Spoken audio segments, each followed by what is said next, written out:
tonight we're going to talk about networking groups, networking events. Some of the most well-known ones are BNI, Chamber of Commerce, and things like that. And we all know or have been told that we can utilize these events to get ourselves clients. But how do we actually use that event and turn it into client? Like, not very many of us get given actionable steps. So tonight I was hoping that I can give you guys some actionable steps that will help you work the room like a professional. Because who amongst us can walk into a situation and work the room like a professional who's done it all their life? Even if you have a background in networking events, promoting your own business, often without a really huge brand behind you, is quite intimidating. While we wish that here at Atlas Agency Launch Lab we could tell you that it's easy, it would be incredibly unhelpful and quite honestly untrue. Networking events are a fantastic way to meet new people and create new contacts. The only problem is if you haven't done it or you're out of practice. So you might lack some confidence, but so does everybody else, at least when they start. Thankfully, our advice is not limited to a good old-fashioned pep talk. We've actually included some practical steps that you can implement to help you transition into networking events.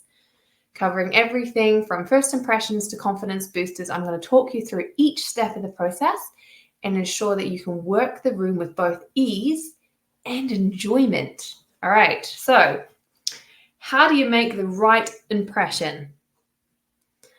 For better or worse, first impressions count, especially when it comes to networking. Get it right, and opportunities are just going to throw themselves at you. Get it wrong, and you might as well be pushing water uphill with a sieve. So how exactly do you make that right first impression? Before we begin, it's important to preface that some of these suggestions might seem a little shallow or inconsequential, and in some respects, you're quite right. Your work should speak for itself.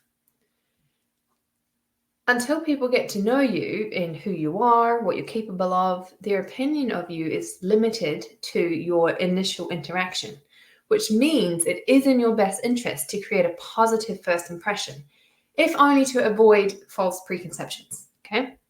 So step one, develop your online presence. All right, if you're a bit like me, I'm kind of like the plumber with the leaky tap. My online presence is not the best.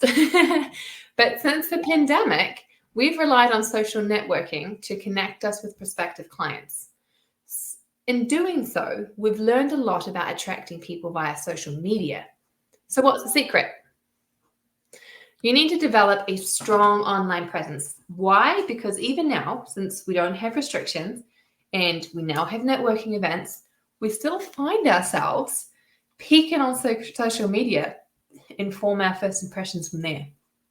Therefore, you need to be active online, particularly on your LinkedIn profile if you're going to be utilizing networking events.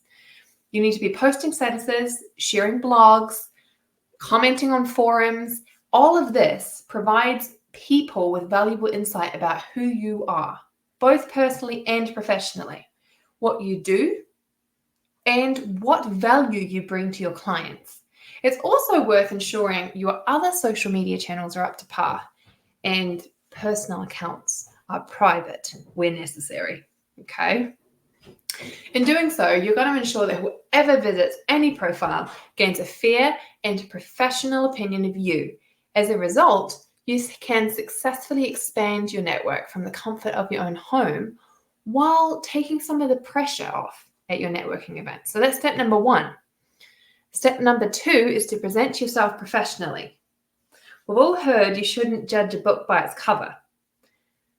Yet while that's true, we also have to acknowledge that when it comes to first impressions, particularly in a professional setting, people do make assumptions based on your appearance. So don't turn up in your pajamas. Make sure you have an extra 5 minutes that you check the mirror and make sure that you don't have coffee stains and missing buttons and things like that.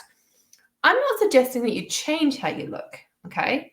Authenticity is invaluable. So if you love Hawaiian shirts, wear a Hawaiian shirt. I would not be seen dead in one, all right?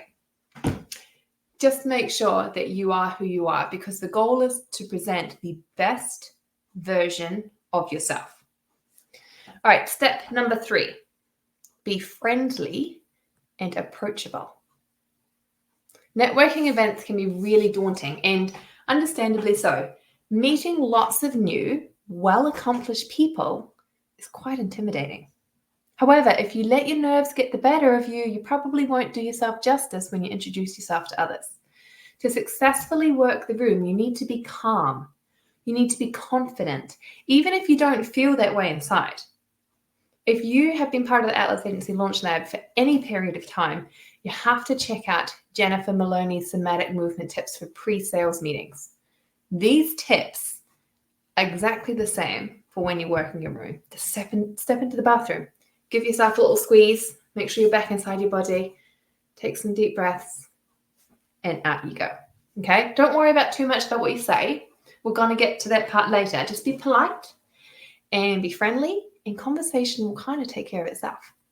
It's also worth noting that a really good handshake goes a long way. There's nothing more awkward than like a wet or a super awkward or aggressive handshake. Okay, number 4, prepare an introduction. When you introduce yourself, don't limit yourself to your job title. Okay, hi, I'm Sheena. I'm the founder of a marketing and advertising agency. Doesn't tell people very much, okay? When people ask you what you do, you need to explain how you bring value to your clients.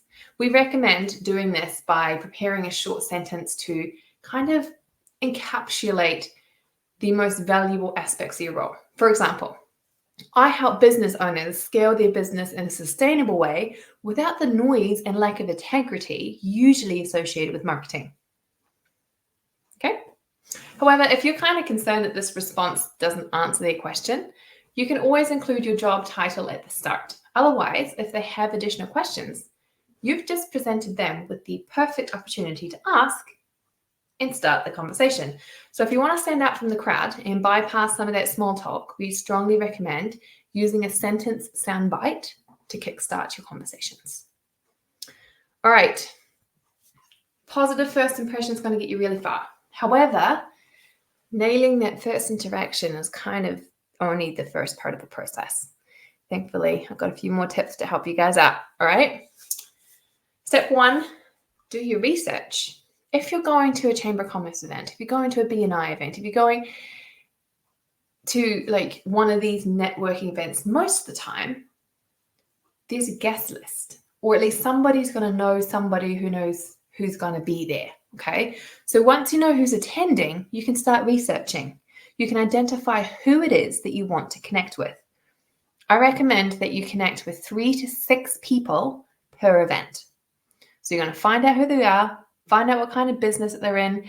Their LinkedIn profile should also present you with many personal insights, and it's going to give you some professional talking points. It's also helpful to research some current events beforehand.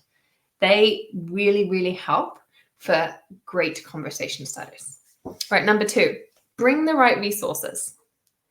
What do you mean by that, Sheena? What are resources that I should be bringing? It's okay. Personalized name badge, especially one that has like your company logo on it.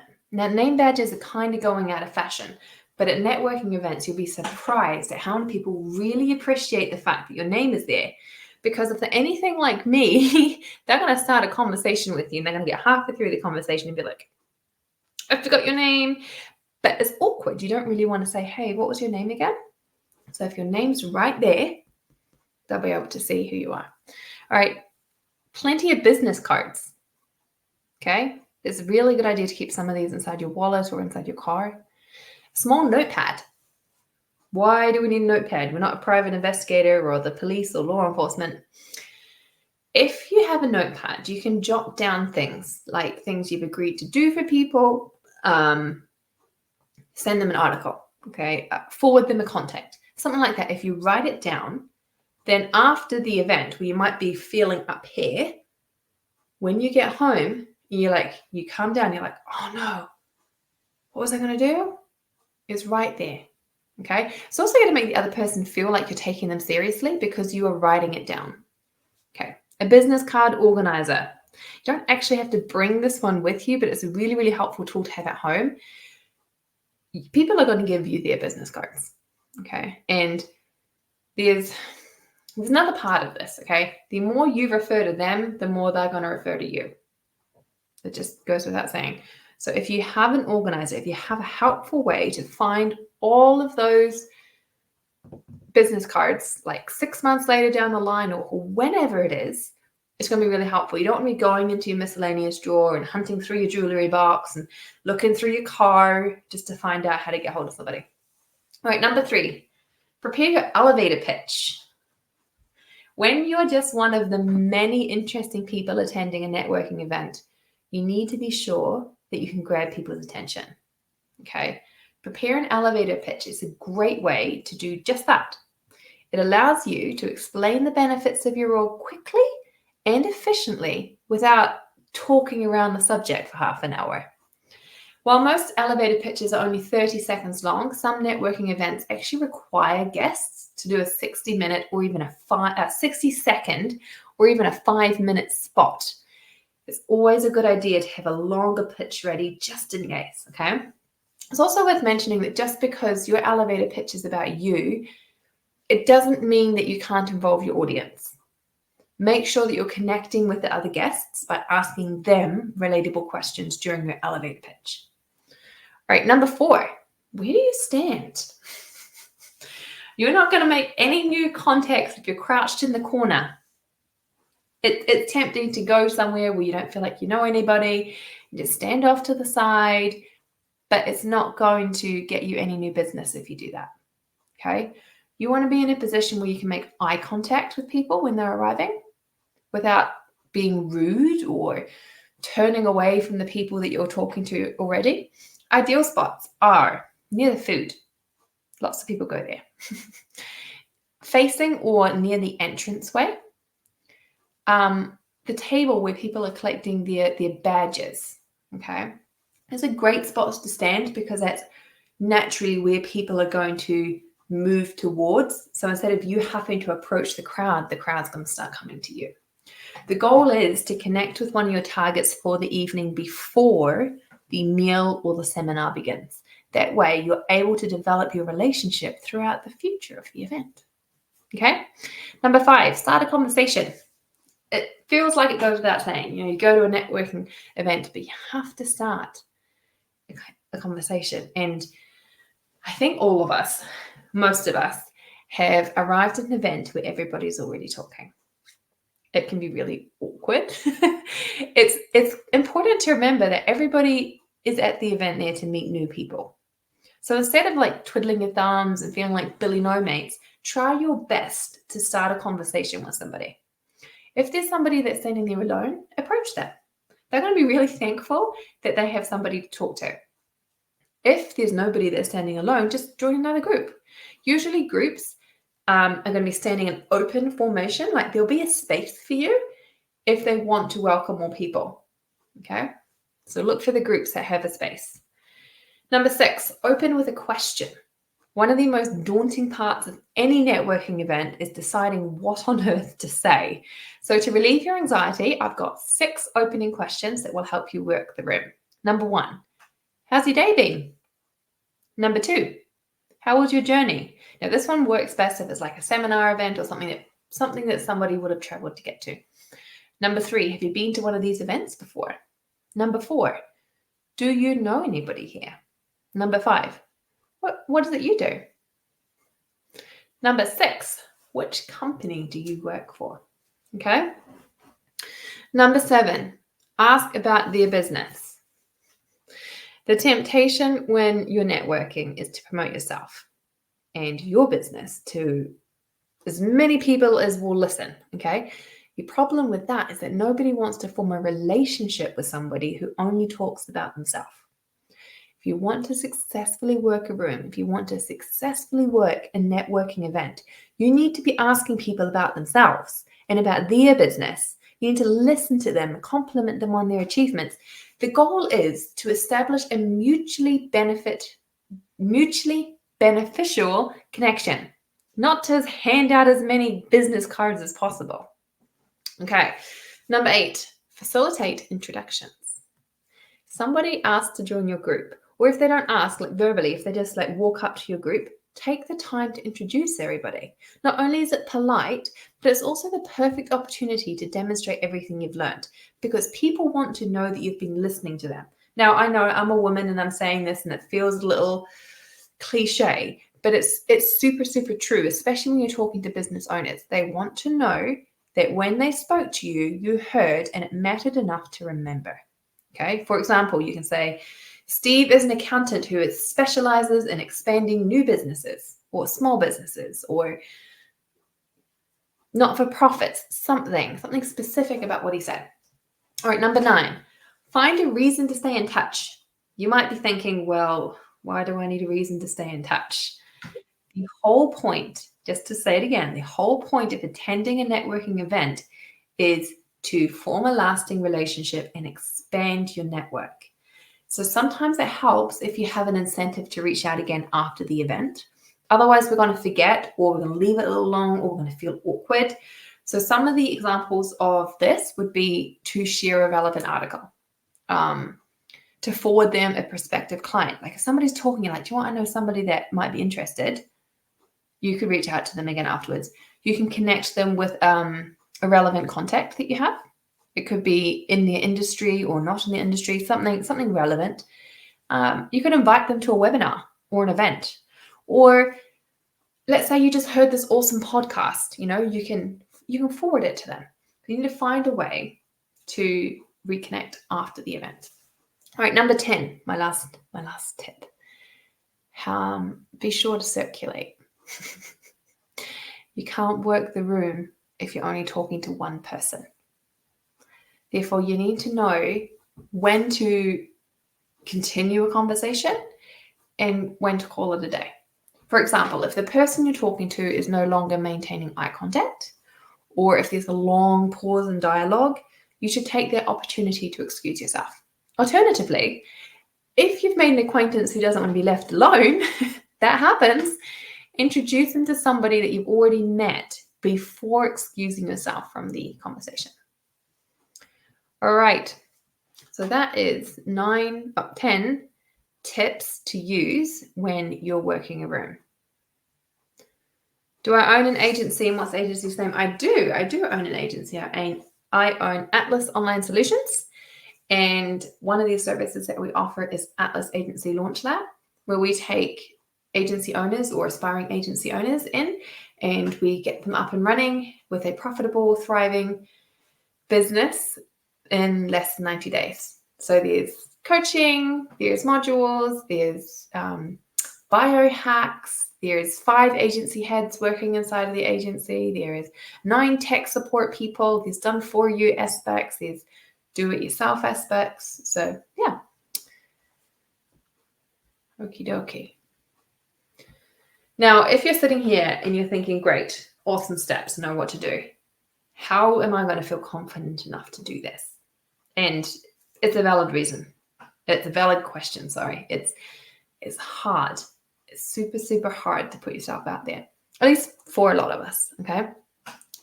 It's important to acknowledge that confidence is a skill. Like any other, it isn't a personality trait. It isn't a quality that you possess. It's something that you have to learn. It's something you have to practice. It's something that you have to hone, okay? So let's offer you some practical advice for those that are suffering from a lack of self-confidence. Arrive early. You might think that this kind of defeats the purpose. If you're too nervous, why would you arrive early?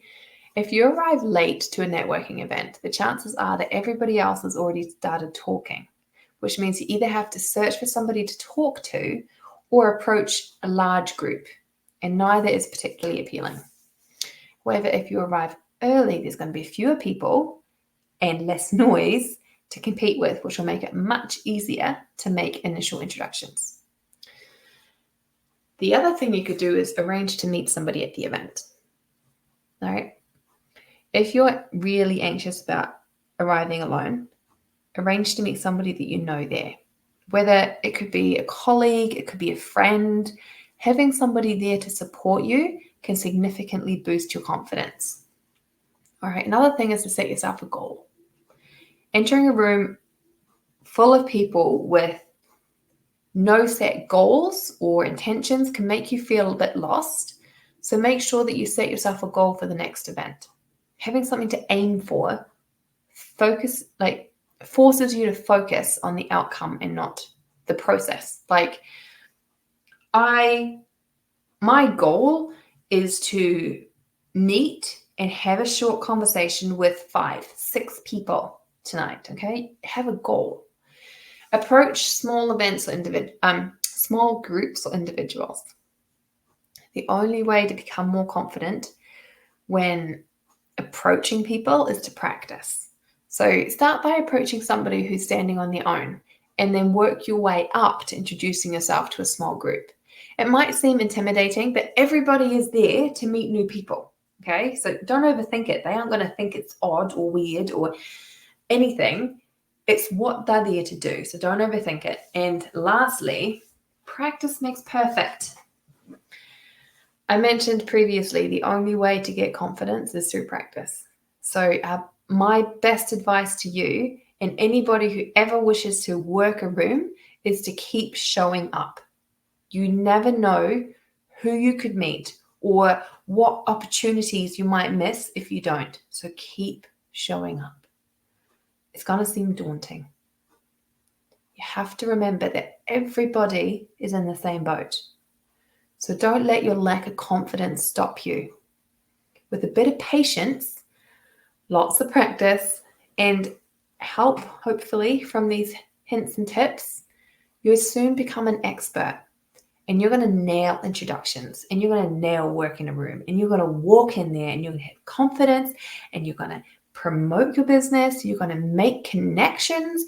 I mean, if you guys have been to any of my lives, or if you've seen my YouTube channel, you're going to know that networks and connections are the fastest, most effective way of scaling an agency, growing an agency, of making money. All right, so keep going. It's going to get you there. It's going to pay off. All right. Hope this has been helpful, guys. Once again, my name is Sheena from Atlas Agency Launch Lab and Atlas Online Solutions. It's been an absolute pleasure speaking with you tonight. I'm sorry I was late.